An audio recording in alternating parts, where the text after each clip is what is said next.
quiero que tengan en mente la pregunta: ¿qué significa ser un cristiano? ¿Qué significa ser un adventista del séptimo día? Todos los que estamos aquí nos identificamos como cristianos. A lo mejor algunos son adventistas, otros tienen otra profesión, otra confesión, pero todos tenemos la esperanza de Jesús como nuestro Salvador. Las personas que nos miran a través de la televisión, el internet, también allá en sus casas, queremos animarles para que junto con nosotros reflexionen en este mensaje del Señor Jesús. Miren, el Señor Jesucristo aquí, entre muchos otros pasajes, nos da una idea de lo que significa ser un cristiano. ¿Ya tienen el pasaje? San Juan capítulo 12, versículo 24 y 25. ¿Ok? 12, 24 y 25. Dice el Señor Jesús: de cierto os digo. Y miren, ya seguramente ustedes han escuchado, y si no, ahora repetimos. Cuando en la Escritura ustedes encuentran una frase que se repite como aquí, porque podía haber dicho solamente de cierto os digo, pero se repite la frase. Algunos estudiosos dicen que cuando eso sucedía en las Escrituras, el escritor, el autor, registraba la impresión que quien pronunció las palabras quería hacer. En otras palabras, miren, pongan mucha atención, porque lo que viene aquí es muy importante. Por eso se repite: de cierto os digo. ¿Y qué es lo que dice Jesús? Versículo 24: que si el grano de trigo no cae en la tierra y muere, queda solo, pero si muere, lleva mucho fruto. El que ama su vida, la perderá, y el que aborrece su vida... Estoy luchando aquí con mi... Ok.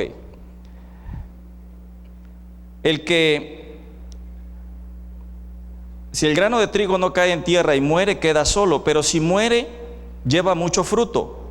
El que ama su vida, la perderá, y el que aborrece su vida en este mundo, para vida eterna la guardará. Si alguno me sirve, sígame, y donde yo estuviere, allí también estará mi servidor. Si alguno me sirviere, mi Padre le honrará. Así que quiero hacerles una pregunta, antes de avanzar. Quiero hacerles una pregunta. ¿Qué imagen de un cristiano, de un seguidor de Jesús, se ha plasmado en esta porción de la Escritura? Alguien que me diga, alguno de ustedes que me diga alguna respuesta en base a este versículo que acabamos de leer. ¿Qué imagen tienen ustedes de un cristiano, de un seguidor de Jesús? ¿Alguna persona que me diga? ¿Lo volvemos a leer? De cierto os digo que si el grano de trigo no cae en tierra y muere, queda solo, pero si muere, lleva mucho fruto. El que ama su vida, la perderá, y el que aborrece su vida en este mundo, para vida eterna la guardará. Si alguno me sirve, sígame, y donde yo estuviere, allí también estará mi servidor. Si alguno me sirviere, mi Padre le honrará. Ok, ahora yo pienso que ha quedado claro. ¿Qué imagen tenemos de un seguidor de Jesús, de un cristiano? ¿Alguna característica? ¿Perdón? ¿Es perseguido? Bueno, ok, está bien. Otra característica de lo que dice la Escritura aquí acerca de un seguidor de Jesús. ¿Mande? Servicial, ¿correcto? Servicial, ahí dice, si alguno me sirviere. Otra característica más.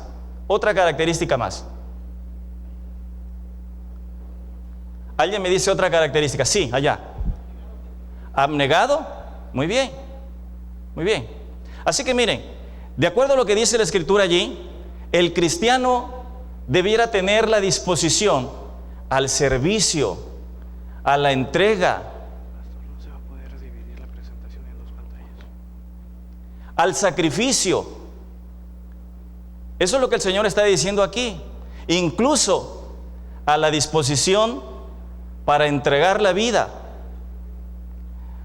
Entonces esto quiere decir que ser cristiano pues no es tan fácil como parece. Ser cristiano implica la disposición para vivir una vida de entrega, de sacrificio y dedicación.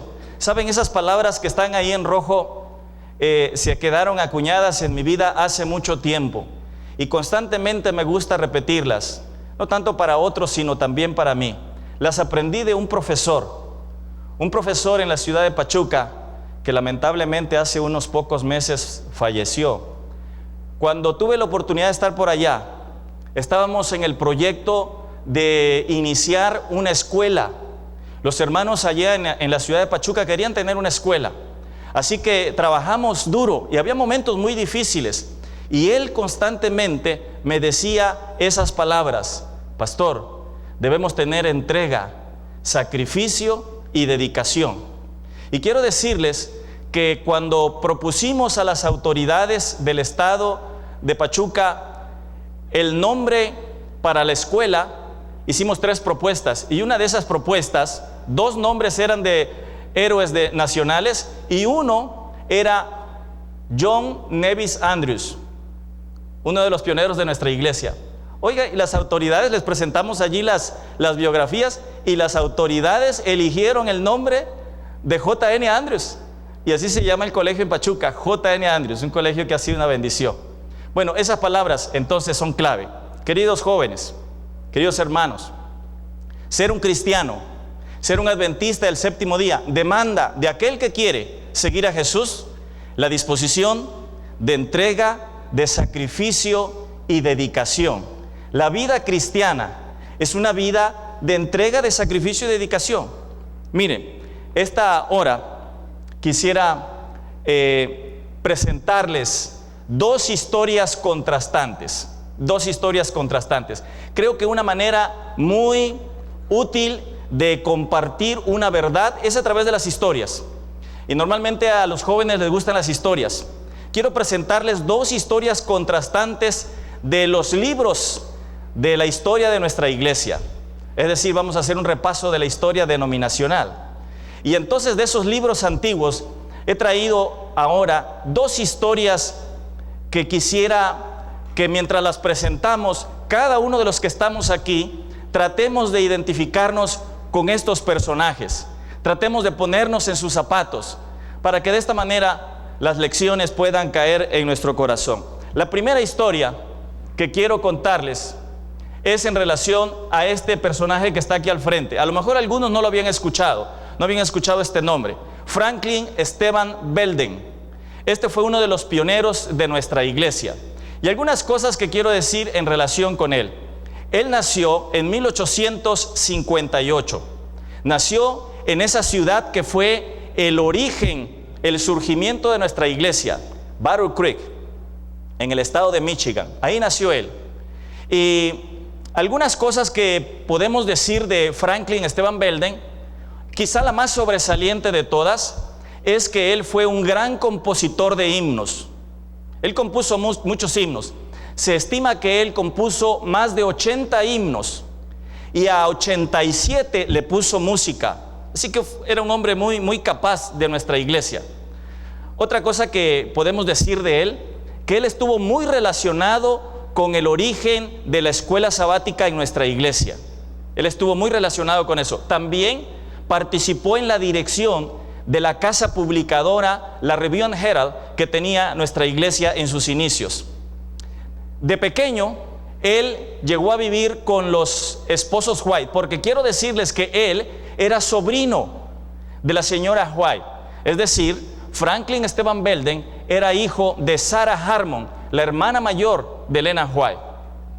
Y entonces, cuando ella tuvo a Franklin en su casa, él era más o menos un adolescente, 12 años por allí, cuando fue a vivir a la casa de los esposos White. Y mientras él vivió con ellos, la señora White pudo ver en su sobrino algunos aspectos de su carácter que no estaban muy bien. Básicamente, él tenía 3 rasgos de carácter muy negativos. Los voy a mencionar ahora, a ver si ustedes pueden recordarlos. Él normalmente era muy inclinado a la crítica, era muy criticón. Otra característica negativa que tenía, y que ella lo identificó desde pequeño, es que era ambicioso, le gustaba el primer lugar en todas las cosas, quería acaparar muchas cosas. Y además de ser ambicioso, era egoísta, casi no compartía, le costaba mucho trabajo compartir, dar un regalo, dar algo hacia los demás. Más bien él siempre quería ganar y recibir. Y como ella lo tuvo en su casa y era su sobrino, le empezó a hacer algunas observaciones a su sobrino desde pequeño en relación a esos 3 aspectos negativos de su carácter. Miren, voy a compartir con ustedes aquí algunos de los himnos que están en nuestro himnario. No voy a mencionar todos, pero algunos de los himnos que él compuso están hoy en nuestro himnario adventista. A lo mejor si ustedes buscan en el himnario estos números, van a poder leer allí Maxwell, si no es un himnario de notas. Pero Maxwell hizo la traducción al español. Él fue el autor de los siguientes himnos. Por ejemplo, miren, son himnos preciosos, son himnos muy queridos en nuestra iglesia. El primero de ellos es el 107, Canto el Gran Amor. Yo no sé si está por aquí. Sí, nos pueden ayudar. Me gustaría que cantáramos la primera estrofa y el coro de ese himno. 107, Canto el Gran Amor.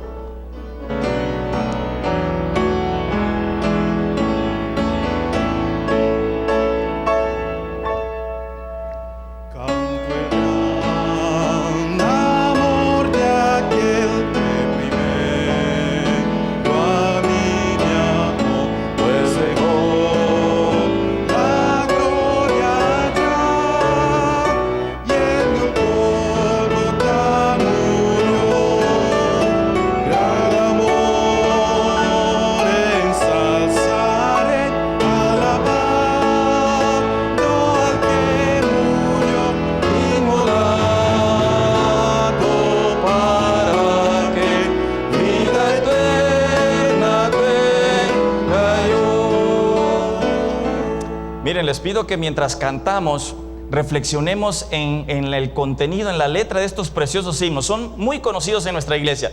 El siguiente, 168, El Rey que viene cerca está.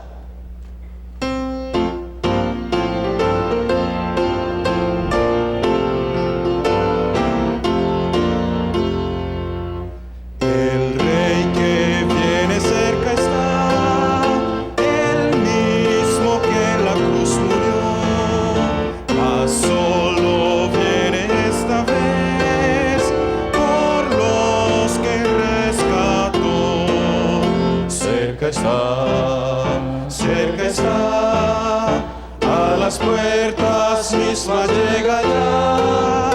Viene presto, a las puertas llega ya.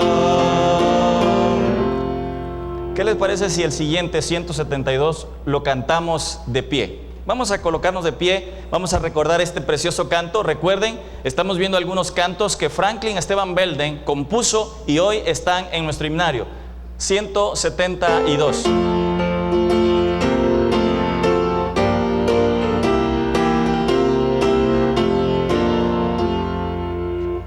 Promesa dulce yo tendré y a los que sufren sanaré.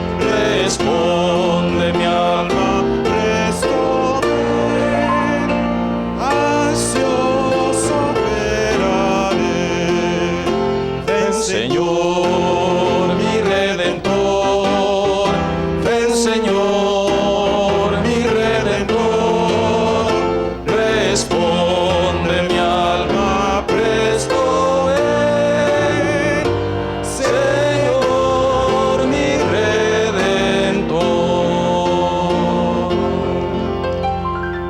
Gracias, pueden tomar asiento. El siguiente canto que está aquí en la pantalla, que compuso Franklin Belden, es Al contemplarte mi Salvador. Estos himnos tienen una letra maravillosa, porque además de que reflejan lo que nosotros creemos acerca de nuestro Salvador, son himnos que fortalecen el corazón de los cristianos mientras lo cantamos. Hay otro canto que es Hay vida en mirar a la Santa Cruz, 299. 299, hay vida en mirar a la Santa Cruz. No vamos a cantar todos, pero sí este y entonces quizá uno más, para recordarlos. 299.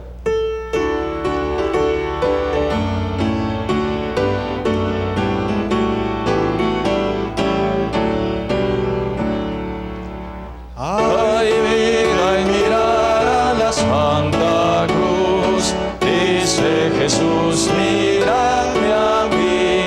Nada el mundo y sus glorias son, tesoros brillantes se ven allí.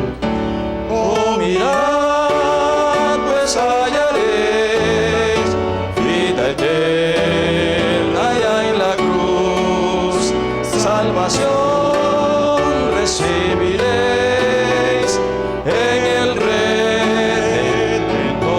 Jesús. El siguiente himno es el 401, Eterna roca es mi Jesús. Vamos a cantar también la primera estrofa de este himno.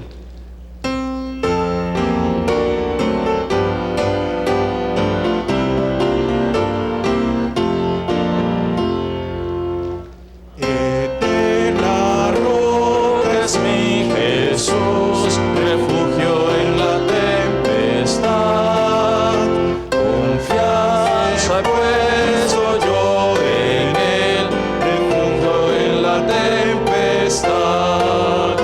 Roca eterna, nuestra protección, nuestra fuerza, nuestro Salvador, nuestro auxilio en la tribulación, consolación en el dolor.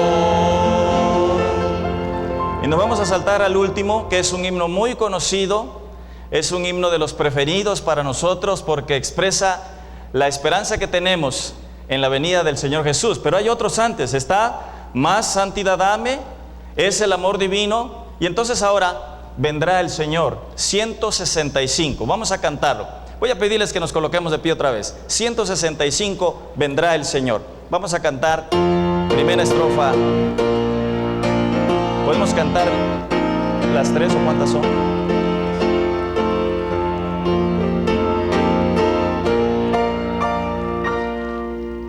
Vendrá el Señor, nadie sabe la hora del día anhelado, se ve la aurora.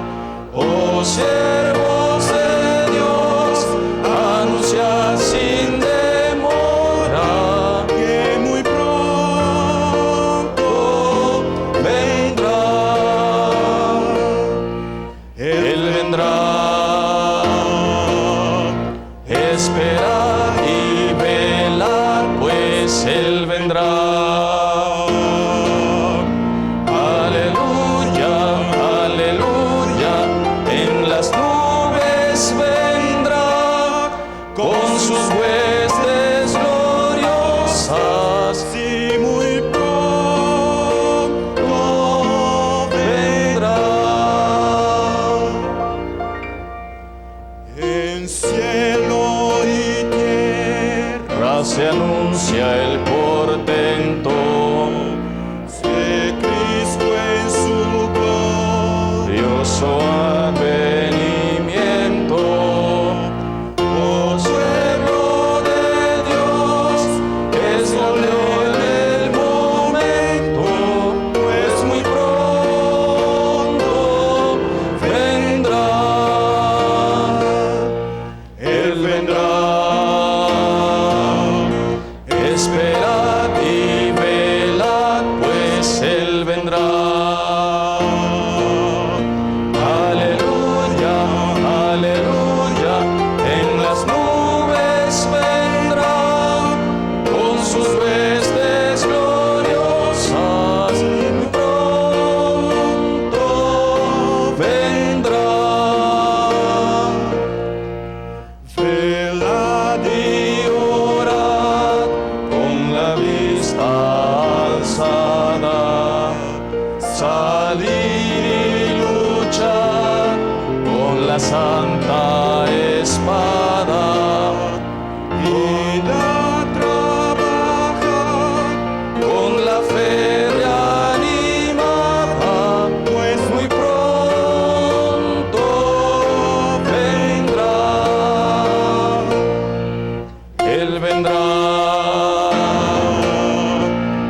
esperad y velad, pues Él vendrá.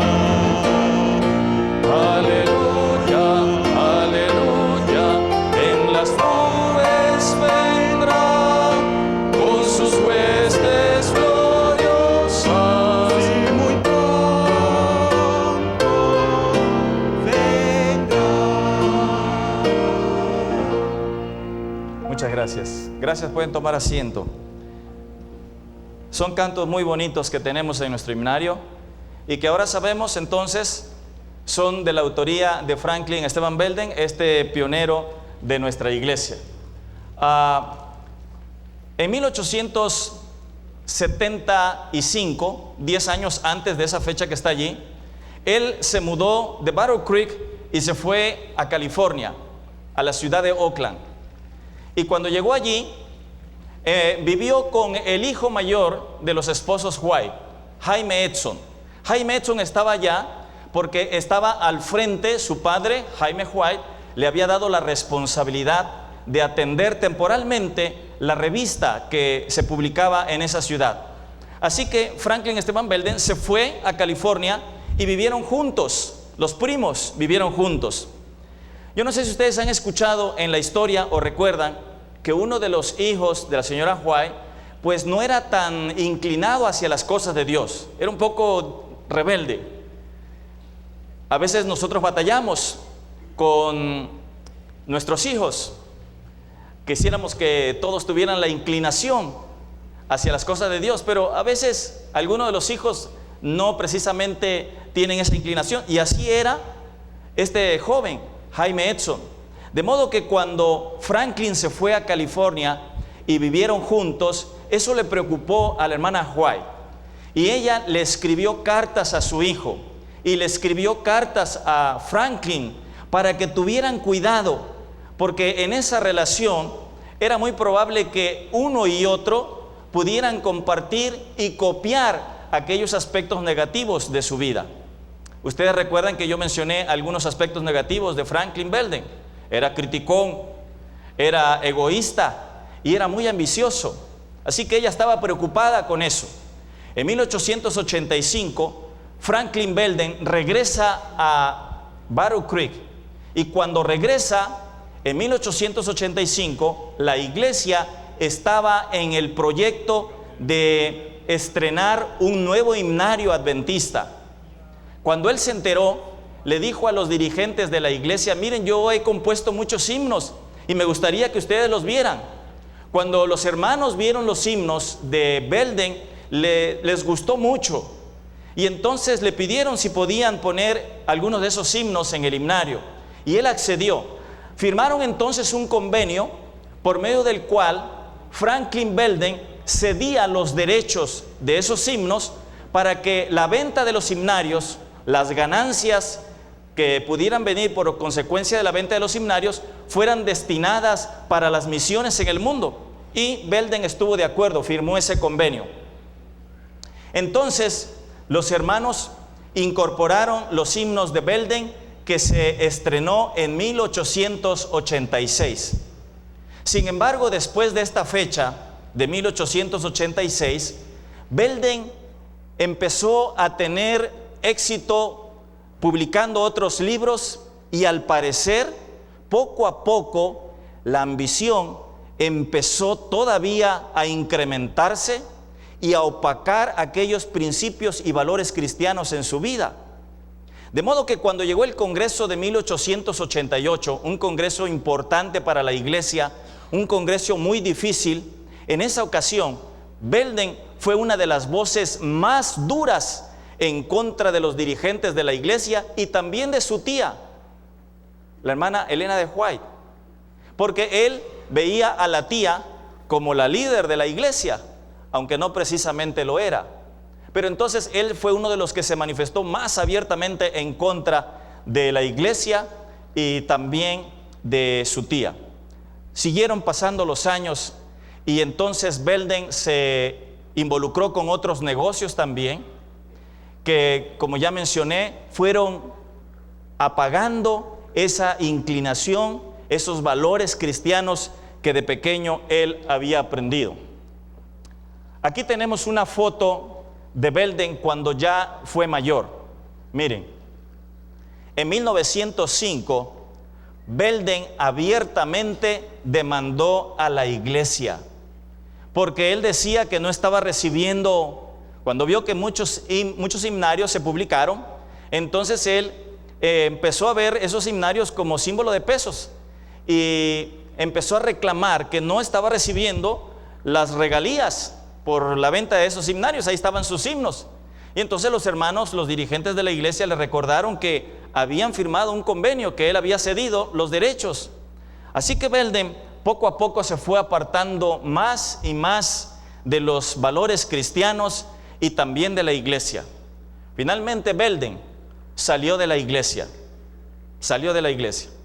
En 1945, cuando él ya estaba casi por morir, unas semanas antes de su muerte, lo visitaron dos pastores, dos dirigentes de la iglesia lo visitaron, fueron a su casa y le dijeron: hermano Belden, hemos venido para estar con usted. Y trataron de animarlo, de fortalecerlo en ese momento difícil, porque ya él estaba enfermo, fuera de la iglesia, ya no tenía relación con los miembros de la iglesia. Y cuando los hermanos estaban por irse, le dijeron a Belden si podían hacer una oración por él. Y él dijo que sí. Y cuando se disponían para orar, Belden dijo: perdón, una pregunta antes. ¿Ustedes todavía creen que Elena de White fue inspirada? Eso le sorprendió a los dirigentes de la iglesia. Y ellos le dijeron: claro, hermano, claro que creemos. Entonces Belden dijo: gracias, no oren por mí.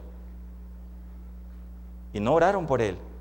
Le tuvieron que retirar de la casa con esa sensación triste de aquel hombre que no permitió finalmente que hicieran una oración por él.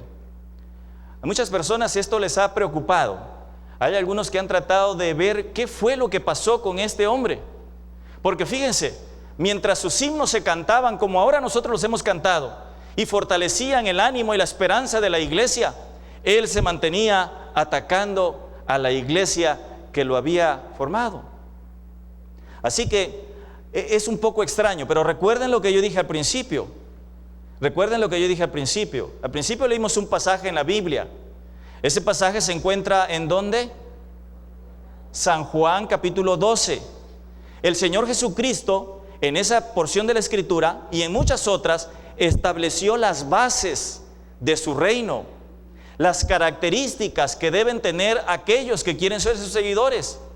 Y allí en San Juan capítulo 12, el Señor Jesucristo dijo que la vida cristiana debe ser caracterizada por una vida de entrega, de sacrificio y de ¿qué más? Y dedicación. Y él hizo referencia al grano, que el grano para dar fruto tiene que ¿qué cosa? Tiene que morir. La vida cristiana es una vida de servicio. Jesucristo no vino para ser servido. Jesucristo vino para servir y para dar su vida en rescate por nosotros. Y Él es el mejor ejemplo. Y sus seguidores, los que somos cristianos, los que hemos aceptado a Jesucristo como nuestro Salvador personal, debemos estar dispuestos también a seguir su ejemplo. Pero parece que este hombre, Franklin Belden, no permitió que esas características, esos aspectos negativos en su vida fueran quebrantados y desarraigados. Y ahora quiero decirles algo: todos los que estamos aquí tenemos aspectos positivos y negativos. Seguramente a ti, tus compañeras, tus compañeros te han dicho: oye, tú qué bien haces esto, cómo me cae bien que tú haces esto. Todos tenemos aspectos positivos en nuestra vida, pero también tenemos aspectos negativos en nuestra vida. Y por la gracia de Dios, esos aspectos negativos en la vida deben ser desarraigados si queremos ser ciudadanos del reino de los cielos. Entonces miren, algunos han tratado de explicar qué fue lo que pasó con Belden y han encontrado en una carta que su tía le escribió, 50 años antes de su muerte, de la muerte de él, quizá la respuesta a lo que sucedió con él. Miren lo que ella le escribió en 1895. Le dijo a Belden, ella estaba preocupada por su sobrino, y le dijo: los hombres pueden laborar en conexión con la obra de Dios, como lo hicieron los carpinteros de Noé, y sin embargo resistir a las influencias divinas. ¿Se acuerdan de los carpinteros de Noé? Ellos estuvieron trabajando, construyendo el arca, pero ninguno de ellos atendió a la invitación para entrar a ese lugar de salvación. Ninguno. Estuvieron trabajando, estuvieron involucrados directamente, pero ninguno de ellos cedió su corazón al llamado del Señor. Belden estuvo por muchos años involucrado en las cosas de Dios, pero no permitió que el Espíritu de Dios subyugara su corazón, transformara su vida y pudiera hacer de él un hombre diferente y una bendición para los demás. Ahora, antes de pasar a la siguiente historia, ¿qué reflexión nosotros podemos sacar de esto? ¿Qué lección tenemos para nuestra vida? Porque dije que sería bueno que nosotros pensáramos y tratáramos de ponernos en los zapatos de estos pioneros. Bueno, todos los que estamos aquí, como ya mencioné, tenemos aspectos positivos y negativos. Y Dios tiene el poder. Su gracia y su ayuda está dispuesta para nosotros, para que cualquier tendencia negativa, ya sea que la heredamos o las hemos cultivado a lo largo de nuestra vida, por la gracia de Dios puedan ser desarraigadas. Quisiéramos nosotros pedirle al Señor que Él pueda lograr subyugar nuestro corazón y elimine de nuestra vida aquellos aspectos negativos que, de no serlo así, impedirán nuestra entrada al reino de los cielos. Ojalá que todos los que estamos aquí podamos tener esa disposición. Parece, y no podemos nosotros juzgar, eso solamente Dios lo hace, pero parece que Belden no dio oportunidad a que el Espíritu de Dios lo transformara. Belden pensaba que la vida era que le sirvieran a él. Belden pensaba en la acumulación de las cosas. Belden tenía una actitud egoísta. No pensó nunca en el servir, en el dar a los demás. Ahora quiero compartir otra historia. Dije que eran dos historias contrastantes de la historia de nuestra iglesia. Hemos dejado ahora esta historia negativa y ahora vamos a ver una historia que, como quisiera, pudiera a todos animarnos a vivir como ellos vivieron. Este personaje de quien voy a hablarles ahora es J.N. Andrews, John Nevis Andrews. Este joven nació en 1829, 2 años después de la señora White. Él nació en el mismo estado, en el estado de Maine, donde ella había nacido. Desde pequeño él quería ser un congresista, quería llevar a cabo una carrera política, quería ser un hombre destacado para servir a su nación. Pero pasó con él lo que ha pasado con muchos de los que estamos aquí. Quizá cuando éramos pequeños queríamos ser, a lo mejor alguno quería ser un cantante famoso, otro quería ser, no sé, alguna otra cosa, pero Dios en algún momento se cruzó por tu vida y te indicó otro camino, y hoy te estás preparando no para ser servido, sino para servir a los demás. Y así pasó con Andrews. El Señor tenía otros planes para él. ¿Saben? Andrews nunca tuvo la oportunidad de ir a una escuela. Nunca tuvo la oportunidad de ir a una escuela. Las condiciones económicas, las dificultades, nunca pudo ir a una escuela, pero era muy dedicado, era autodidacta, y por las noches, a la luz de la vela, allí en su casa, compró unos libros y empezó a estudiar por cuenta propia algunos idiomas. Él tenía la idea de que si podía conocer los idiomas bíblicos, entonces podría conocer mejor la voluntad de Dios. Y entonces, miren, era tan dedicado que por cuenta propia aprendió griego y lo dominó perfectamente, hebreo, latín, alemán, francés. Bueno, el inglés era su lengua materna. ¿Cuántos idiomas? 6 idiomas, sin ir a la escuela, por cuenta propia. Y por testimonio que encontramos de la gente que lo conoció, podía hablar alguno de estos idiomas como si fuera su lengua materna. Era un hombre muy dedicado, muy especial. Otra cosa que podemos decir de él es que tenía 15 años cuando pasó por esa amarga experiencia del chasco. ¿Se acuerdan? 22 de octubre de 1844. Tenía apenas 15 años. En 1846, 2 años después, él aceptó la verdad del sábado. Y entonces se unió a esos grandes pioneros de la iglesia como José Bates, como Jaime White. De tal manera que cuando en 1850 surgió el primer número de la Review and Herald, allí se informaba que la dirección de esa revista recaía en la responsabilidad de 3 personas: Jaime White, José Bates y un joven, J.N. Andrews. Así que desde el principio de la Review and Herald, él formó parte de esa directiva, lo cual nos dice pues que él era un joven muy destacado, muy útil, muy servicial y muy dedicado a hacer las cosas de la mejor manera. En 1852, 2 años después, él fue a Rochester, Nueva York, y allí fue a dar una campaña de evangelismo. Porque quiero decirles que desde el momento en que Andrews aceptó la verdad adventista, se entregó completamente para predicar y para compartir con otros las buenas de salvación. Entonces fue a dar una campaña en esa ciudad de Rochester, Nueva York. Y mientras estaba dando la campaña en esa ciudad, había otra iglesia de los que guardaban el domingo. El pastor de esa otra iglesia era un hombre mayor, J.N. Loverock. Y ahí está su fotografía, la que está al frente es la de Loverock. Y una persona le dijo a Loverock, el pastor de la otra congregación: oye, mira, tus miembros, tus feligreses están yendo a la otra campaña, hay una campaña allá, y muchos de tus miembros están yendo para allá. Si no haces algo, te vas a quedar sin miembros. Así que eso le preocupó a Loverock, y entonces fue a la campaña que estaba dando Andrews. Fue con la intención de reclamarle y de desafiarlo, porque él estaba convencido que el domingo era el día de reposo. Cuando terminó la conferencia esa noche, se acercó Loverock con Andrews y empezó a discutir o a hablar con él, pero algo sucedió. Loverock quedó impresionado porque todas las respuestas que le dio Andrews eran contundentes y bíblicas. Y a partir de esa ocasión, Loverock decidió unirse, no recoger a sus miembros de iglesia, sino unirse a los adventistas del séptimo día.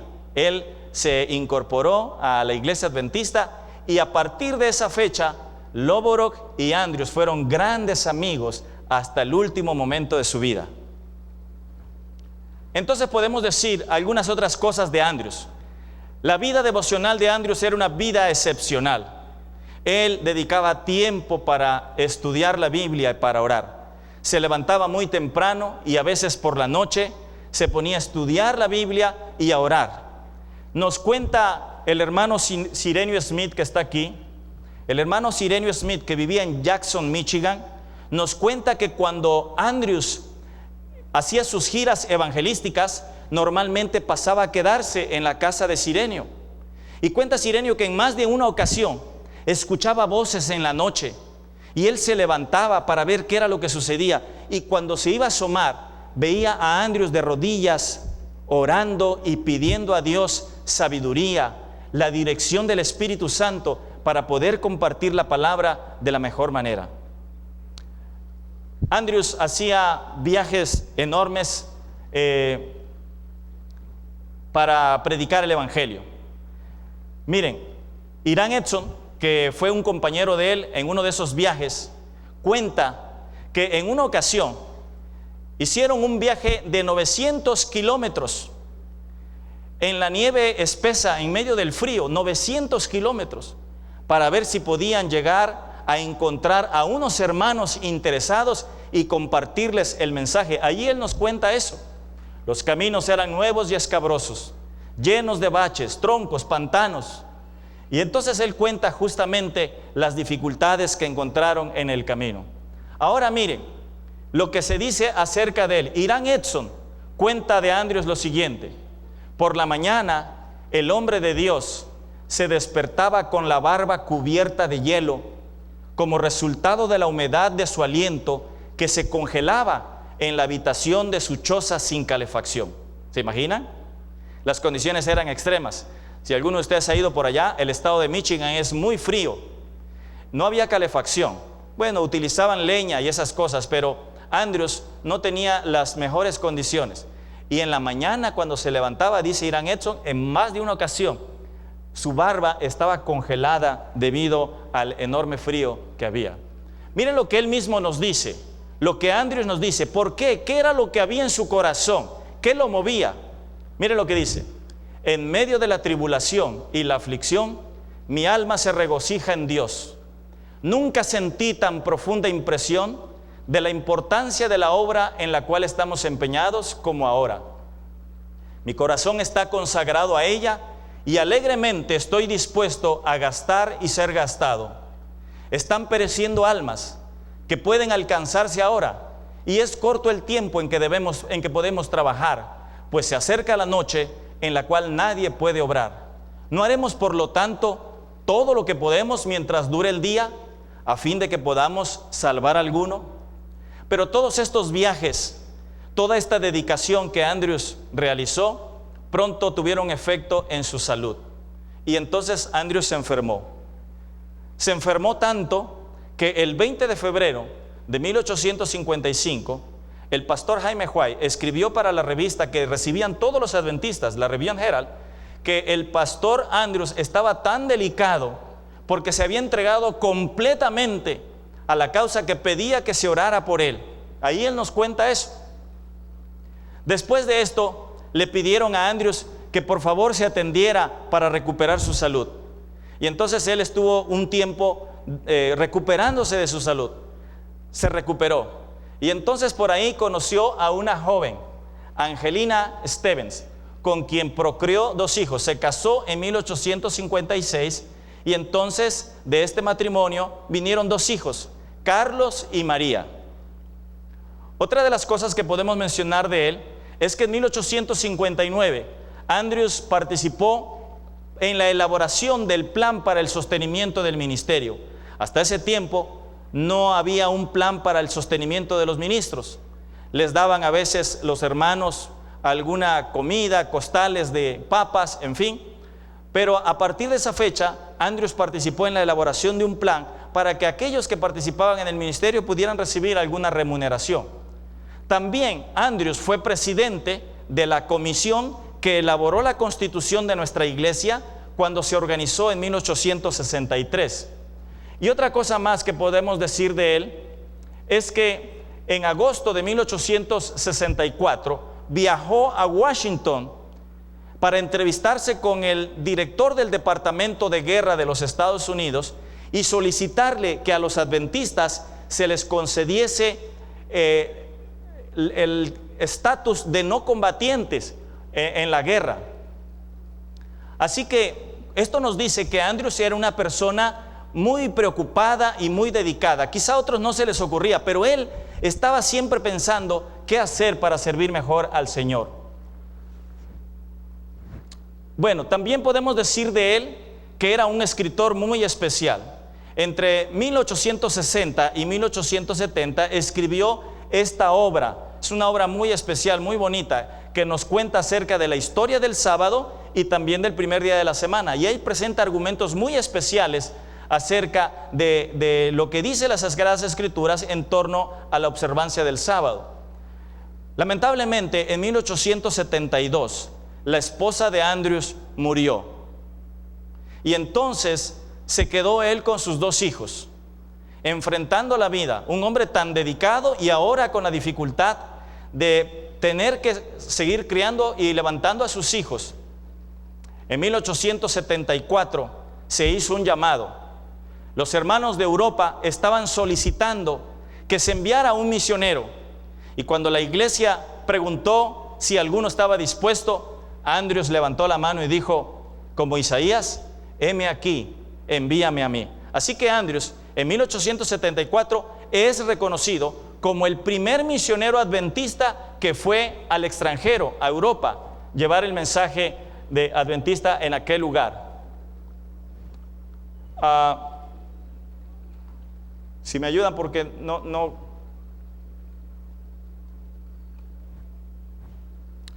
La siguiente, por favor. Bien, miren lo que ella dice. La sierva del Señor dice en relación a Andrews: nos llegaron pedidos de Europa y nos pedían a algún misionero, y ella menciona aquí que les estaban enviando al mejor hombre que había en sus filas.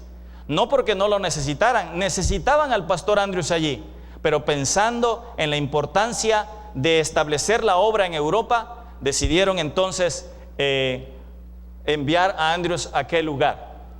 En 1876, 2 años después de él haber llegado a Europa, él firmó un convenio, un pacto con sus hijos. No se alcanza a ver desde allá, pero probablemente lo que sí pueden distinguir es aquí tres líneas, 3 nombres. Son los nombres de él, su hijo y su hija. Resulta que en 1876, 2 años después de haber llegado a Europa, él se reunió con sus hijos y les propuso firmar un pacto. El pacto consistía en no hablar inglés. Inglés era su lengua materna. No hablar inglés. Solamente hablarían francés para dominarlo. En las 24 horas del día solamente podían 1 hora hablar inglés, y eso era a la hora de la comida. Todo el resto tenían que esforzarse para hablar el nuevo idioma y dominarlo, y así lo hicieron. Ese documento es ese documento que firmaron el papá y los 2 hijos. Bueno, en 1878 vino una prueba muy difícil para Andrews. Su hijita Mary, la que más ayuda le daba, se enfermó. El lugar en donde ellos vivían en Europa era una pequeña habitación que servía de dormitorio, de cocina, de lugar de trabajo. Todo hacían allí. Las condiciones para ellos no eran las mejores. Había mucho frío, y por todo el trabajo y por toda la situación que había, la hijita de Andrews se enfermó de tuberculosis, y él estaba muy preocupado por su hijita. Pero en 1878 la iglesia le envió un cablegrama a Andrews y le dijo: hermano Andrews, venga por favor a América, venga a Estados Unidos y presente un informe del avance de la obra allá en Europa. Cuando él recibió esa noticia, se alegró mucho, porque dijo: esta es la oportunidad para llevar a mi hija para que sea sanada. Así que viajó con su hija de Europa, regresó a Estados Unidos en 1878. Y entonces él pensaba en el hospital adventista, en el sanatorio de Battle Creek. El doctor Kellogg va a sanar a mi hija. Así que la llevó con el doctor Kellogg. El doctor Kellogg, después de que le hizo estudios a su hija, regresó con el pastor y le dijo: pastor, no hay nada que podamos hacer por su hija. Su hija está totalmente afectada por esta enfermedad. Va a morir, pastor, va a morir su hija. Se puso muy triste el pastor. Y entonces el doctor Kellogg le pidió: pastor, por favor, no esté con su hija, no esté cerca de ella, porque usted se va a contagiar. Pero ¿cómo podía el pastor Andrews separarse de su hija? ¿Cómo podía él dejarla cuando más lo necesitaba? Había sido su brazo derecho, era la que más le ayudaba en la escritura, en la traducción de artículos, y era su hijita, su única hija. Así que el pastor Andrews se mantuvo al lado de su hija, tratando de mantenerse firme en esa lucha que lamentablemente no tuvo resultados positivos, porque la hijita murió. Y la muerte de la niña fue un golpe muy duro para el pastor Andrews. Él se entristeció tanto que varios hermanos venían y le decían: pastor, Dios está con usted, Dios está cerca de usted. Y entonces el pastor Andrews dijo esta frase que está aquí al frente. Dice: yo estoy seguro que Dios está conmigo, pero no siento su presencia. Dice él: me parece estar asido de Dios con una mano entumida. Él sabía que Dios estaba con él, pero su naturaleza humana le decía que no sentía la presencia del Señor. Estaba muy triste, estaba muy decaído. Sin embargo, en ese tiempo, la señora White tuvo una visión y le escribió una carta a Andrews que fortaleció su corazón. Le dijo: en mi última visión le vi a usted. Su cabeza se inclinaba hacia la tierra y arrastrado en lágrimas, usted seguía a su amada María hasta su última morada en este mundo. Luego vi al Señor mirándole lleno de amor y compasión. Vi la venida de aquel que ha de dar la vida a nuestros cuerpos mortales, y su esposa y sus hijos salían de sus tumbas vestidos de esplendor inmortal. Y esta carta que Andrews recibió fortaleció su vida, su esperanza y su corazón, y nuevamente recobró ánimo para continuar con la obra. Los hermanos le decían que se quedara en Estados Unidos, pero recuerden, estamos viendo dos vidas contrastantes. Andrews es una persona que había comprendido perfectamente lo que significaba darse completamente como se dio Jesús. Así que se regresó a Europa, pero ya su salud iba quebrantada. Y la Review and Herald publicó meses después lo que tanto se temía. El temor de que el pastor Andrews se contagiara resultó cierto. Y entonces la Review and Herald informaba que era muy probable en 1880 que el pastor Andrews también descansara por esta terrible enfermedad. Cuando el pastor Andrews supo que él estaba contagiado de esta enfermedad, se entregó más completamente todavía a la causa de Dios. Cuando él podía, en las últimas semanas, cuando él todavía podía caminar, predicaba hasta 8 sermones diarios y escribía tantos artículos como podía para que todo mundo se enterara que Cristo pronto vendría, para que todo mundo se enterara y conociera las verdades de la palabra de Dios. Así que de manera incansable se entregó completamente para la causa de Dios. Pero el pastor Andrews empeoró, y entonces la conferencia general le pidió a su viejo amigo, el pastor Loborok, aquel que había conocido en aquella campaña de evangelismo, le pidió que fuera a ver a su amigo, que lo visitara. Y entonces el pastor Loborok viajó a Europa y encontró al pastor Andrews, y después de una visita muy especial de orar, lo ungió en el nombre del Señor. Bueno, él mismo cuenta, Andrews cuenta de su situación y dice: esta enfermedad ha clavado sus garras en mis pulmones, y a menos de que algo suceda, pues yo mismo he de descansar. Y las últimas semanas fueron verdaderamente heroicas para este hombre de Dios. El que aparece al frente es Juan Villemur. 2 hermanos, Juan y Alberto, estaban al cuidado del pastor Andrews allá en Europa. Y nos cuenta Juan Villemur que las últimas semanas fueron muy difíciles para el pastor Andrews. Nos dice que bajaba por la mañana y entonces, con su Biblia alemana debajo el brazo, se sentaba en la mesa del comedor y quería comer, pero no le pasaba el alimento. Y entonces de repente decía: si pudiera comer, pero no pasa. Y entonces inclinaba el rostro sobre la mesa y lloraba, porque el pastor quería todavía seguir sirviendo. Bueno, finalmente el deceso del pastor Andrews llegó un 21 de octubre de 1883. Ese día él dijo que quería morir. Se sentía quizá ya muy agotado, y él mismo expresó que deseaba morir ese día. Se reunieron familiares, algunos dirigentes de la obra, su madre, una anciana que soplaba el rostro moribundo de su hijo. De tanto en tanto, Andrews pronunciaba alguna palabra, pero al atardecer de ese día, mientras ellos estaban reunidos allí, Alberto Villemur exclamó, fijando el rostro en él, dijo: pero si está muerto. Había fallecido y ninguno de los presentes lo había notado. Así terminó la vida de este hombre de Dios. Sin embargo, hay alguna cosa muy especial que quisiera decirles en esta noche. En el año 2006, noten que estamos a 2014, hace poquito tiempo. En el año 2006, una bisnieta de Andrews vino a la conferencia general, al White State, Y entonces donó una colección de 30 cartas inéditas, desconocidas hasta ese momento, de su bisabuelo, 2006. Todo el mundo se reunió porque esto fue algo muy especial.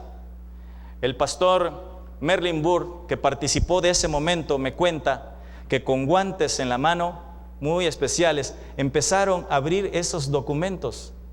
Imagínense de cuánto tiempo. Y allí fue que se descubrió lo que no se sabía. Y una de esas cosas que hasta ese momento, 2006, no se sabía, era de ese pacto. Porque uno de esos documentos fue el pacto al cual yo les referí, que firmó en 1876 con sus hijos, para no hablar otro idioma más que francés. Y otra cosa es este documento que está aquí. Ustedes no lo alcanzan a ver, pero les voy a contar acerca de ese documento. Es una carta. Pastor Merlin Burr me cuenta que estaba en un sobre que decía confidencial. En la parte de afuera, el sobre decía confidencial, privado. Y entonces abrieron con mucho cuidado ese sobre, sacaron la carta. Y si ustedes alcanzan a ver, probablemente sí, en la parte de arriba, en la parte izquierda hasta arriba dice privado. Y luego aquí lo que está subrayado dice muy confidencial.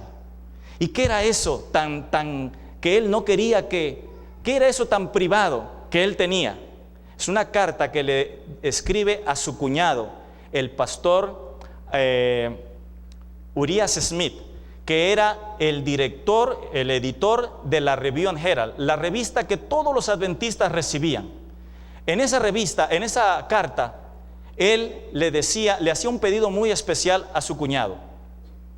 Resulta que cuando un pionero moría, le dedicaban una página para hablar acerca de su vida e informar a la iglesia de su muerte. Entonces en esta carta, él le dice a su cuñado, por favor, cuando yo muera, solamente 1/3 de columna. Las páginas antes tenían columnas. Y entonces le pide que solamente 1/3 de columna será suficiente para que informes a la iglesia acerca de mi deceso.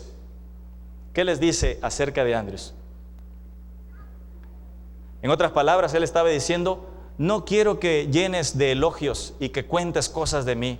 1/3 de página, de columna, será suficiente para informar a la iglesia. Y otra cosa, allí en la carta le dice que le está dejando $500 para que sean empleados en la causa de Dios. $500, lo último que él tenía, pero lo estaba dejando para la obra de Dios, para el avance de la obra de Dios. Una historia muy interesante. Andrews representa a un hombre entre nuestras filas que comprendió perfectamente lo que significa ser un cristiano. Una vida de entrega, de sacrificio y dedicación. Ese fue Andrews, uno de los eruditos más destacados de nuestra iglesia. ¿Saben que Andrews sabía todo el Nuevo Testamento de memoria? Todo el Nuevo Testamento de memoria. En una ocasión le preguntaron, Pastor Andrews, ¿es cierto que usted se sabe toda la Biblia de memoria? Y él dijo, no, solo el Nuevo Testamento. Si se perdiera, podría reproducir palabra por palabra sin fallar. Y sé grandes porciones del Antiguo Testamento. Un hombre muy dedicado a todo lo que hacía.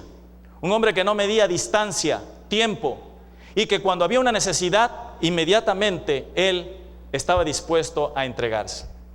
La carta que les mostré tiene 3 gotas que han corrido la tinta. Una está aquí, no sé si lo alcanzan a ver, otra está aquí y la otra está por la parte de abajo. 3 gotas. No sabemos, pero algunos sugieren que posiblemente cuando Andrews estaba escribiendo esa carta, posiblemente estaba llorando. Este fue un hombre de Dios que comprendió, como ya les digo, perfectamente lo que significa entregarse por completo a la obra de Dios. Ahora miren aquí en este pasaje de Patriarcas y Profetas lo que dice: nuestro tiempo, nuestros talentos y nuestros bienes debieran dedicarse en forma sagrada al que nos confió estas bendiciones. Cada vez que se obra en nuestro favor una liberación especial o recibimos nuevos e inesperados favores, debiéramos reconocer la bondad de Dios.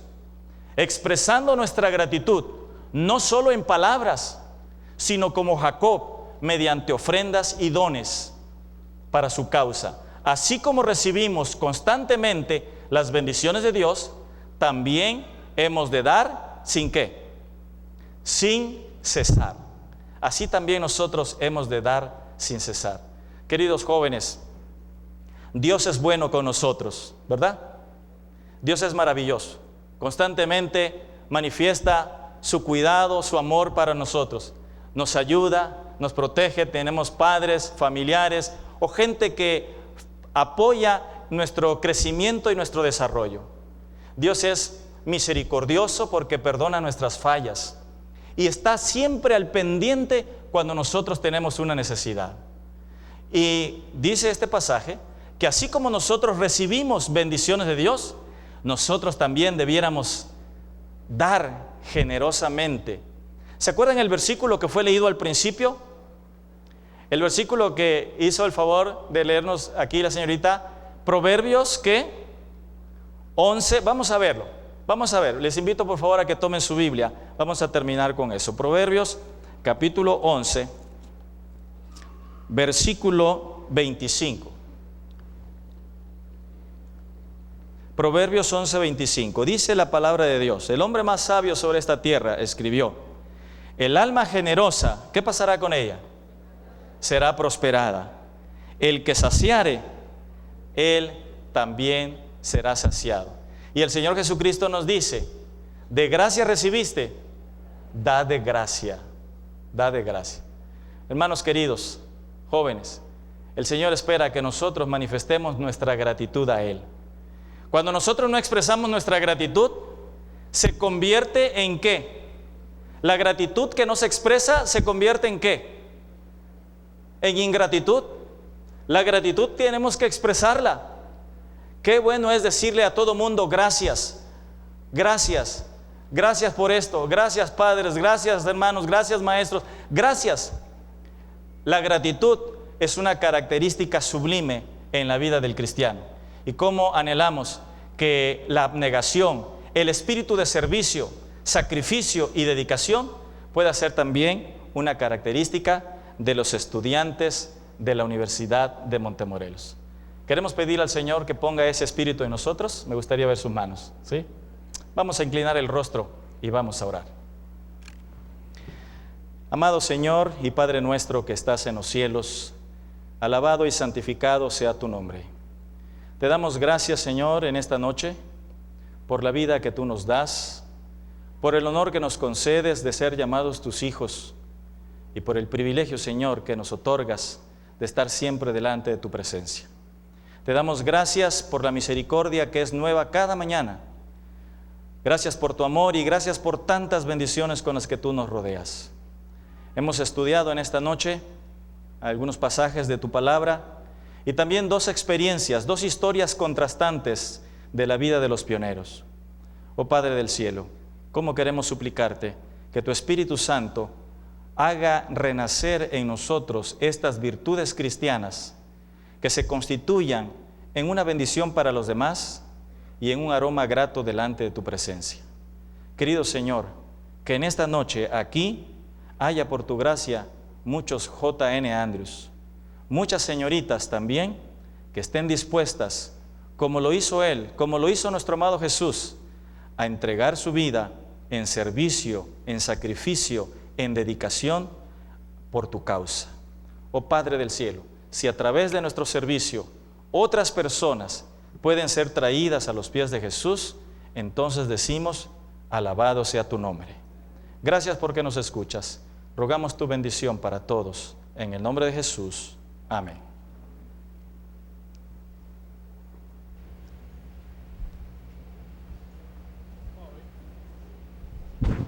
¿Sigue un canto, no? ¿O ya no? ¿O ya no?